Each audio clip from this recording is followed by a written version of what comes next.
राष्ट्रीय स्वास्थ्य मिशन के कर्मचारी इस वक्त पर काफी ज्यादा परेशान नजर आ रहे हैं। इसके पीछे का कारण ये है कि इन कर्मचारियों का जो मानदेय है अभी तक नहीं मिल सका है, जिस वजह से इन्हें कई सारी समस्याओं का सामना भी करना पड़ रहा है। और जिसमें बात करने पर पता चला है कि स्वास्थ्य विभाग की तरफ से एक पोर्टल बनाया गया था और उसके अपडेट को लेकर कुछ तकनीकी समस्याएं चल रही है, जिस वजह से कर्मियों का मानदेय जो है वो रुक गया है। लेकिन ऐसे में कर्मचारी साफ तौर पर ये बात कहते हुए नजर आ रहे हैं कि मानदेय तो इनका अल्प है, इस वजह से भी काफी सारी समस्याएं होती है। ऊपर से वो अल्प मानदेय अभी तक इनके खातों में नहीं आया है, जिस वजह से कई सारी समस्याएं दैनिक जीवन व्यतीत करने में आ रही हैं और ऐसे में उन्हें बहुत सारी चीजों का सामना भी करना पड़ रहा है। तो इस वजह से कर्मचारी सरकार से, शासन प्रशासन से उम्मीद लगाए बैठे हुए हैं कि जल्द से जल्द उनकी समस्याओं का हल किया जाए, उनके खातों में उनका मानदेय भेजा जाए। और इस वजह पर जब संगठन के पदाधिकारियों ने बातचीत की एमडी से, तो उनका साफ तौर पर यही कहना था कि पोर्टल में अपडेट हो रहा है, जैसे ही तकनीकी समस्याएं सही होंगी तुरंत ही सारा का सारा मानदेय कर्मचारियों के खाते में चला जाएगा। फिलहाल इस विषय पर ज्यादा जानकारी देते हुए उत्तर प्रदेश राष्ट्रीय स्वास्थ्य मिशन संविदा कर्मचारी संघ के प्रदेश अध्यक्ष मयंक प्रताप सिंह का क्या कुछ कहना रहा है, उनकी शासन प्रशासन से क्या कुछ वार्ता हुई है, इस पर उन्होंने क्या कुछ कहा है, आप भी सुनिए। मयंक जी, आपका हमारे चैनल अटल टीवी पे बहुत बहुत स्वागत है।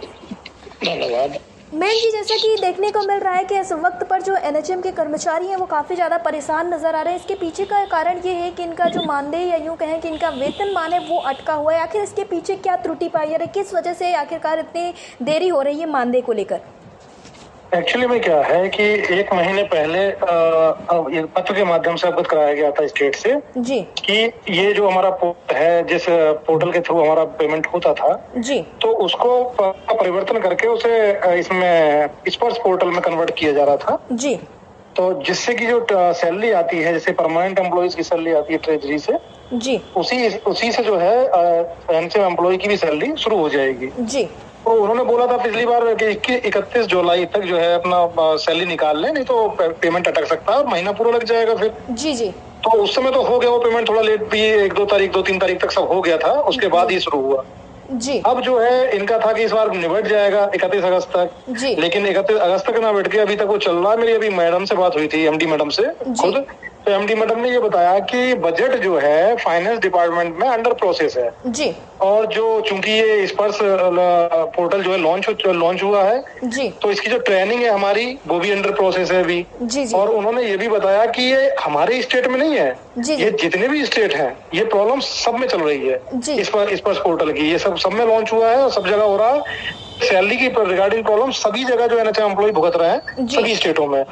तो वो बता रही थी कि बहुत जल्दी जो है होने वाला है, ये मतलब जैसे ही हो जाएगा हम तुरंत इसका जो है आप लोगों के अकाउंट वहाँ पे बजट मतलब जिलों पे भेज देंगे, जहाँ से आपके अकाउंट में एम्प्लॉइज के अकाउंट में पहुँच जाएगा जी। मयंक जी, यानी कि ये कहा जाए कि जैसे ही थोड़ी सी चीजें प्रोसेस में आएंगी उसके बाद मानदेय आ जाएगा, इसमें कोई घबराने की जरूरत नहीं। जैसा कि बहुत कर्मचारी काफी ज्यादा परेशान नजर आए कि मानदेय नहीं आ रहा है, पता नहीं आगे चलकर क्या कुछ होगा।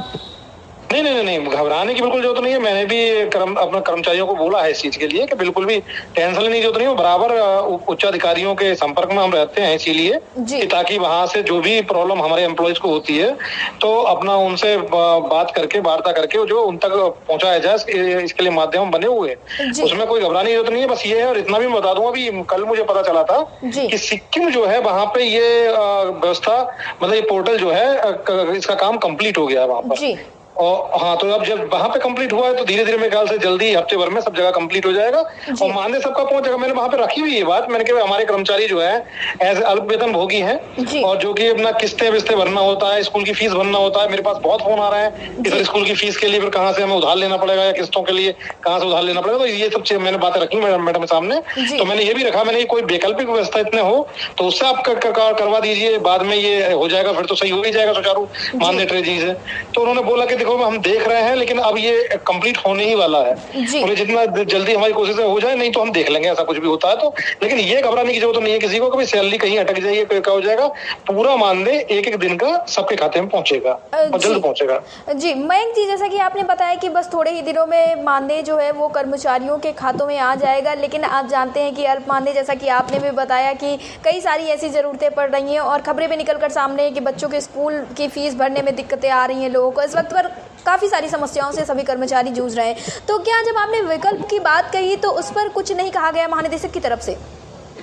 नहीं, उसमें जो है उन्होंने एमडी मैडम ने उन्होंने बस यही बताया था, मैंने उनके सामने यही रखा था, ये प्रॉब्लम सारी रखी थी कर्मचारियों की, और उसके लिए यही रखा था कि भाई कैसे चल पाएगा, अगर मान लो समय लग रहा है तो उसमें कैसे चल पाएगा, कैसे कर पाएंगे सर्वाइव, कि हर जगह कोई उधार नहीं ले पाता या उधार मिल नहीं पाता किसी को, तो कैसे कर पाएगा। तो उन्होंने यही बताया था कि भाई देखो अगर समय लगेगा इसमें तो इसमें हम वैकल्पिक व्यवस्था जरूर ढूंढेंगे जल्दी के लिए, लेकिन मुझे बोलिए कि ज्यादा लगता नहीं समय लगेगा, बस उन्होंने ट्रेनिंग वगैरह बताया था कि वो अंडर प्रोसेस है, और बोले फाइनेंस में डिपार्टमेंट में बजट का अंडर प्रोसेस है, वो चल रहा है, और बोले जैसे ही आएगा तो आपका तुरंत हम जो है कर देंगे, नहीं तो वैकल्पिक व्यवस्था ढूंढ कर देंगे।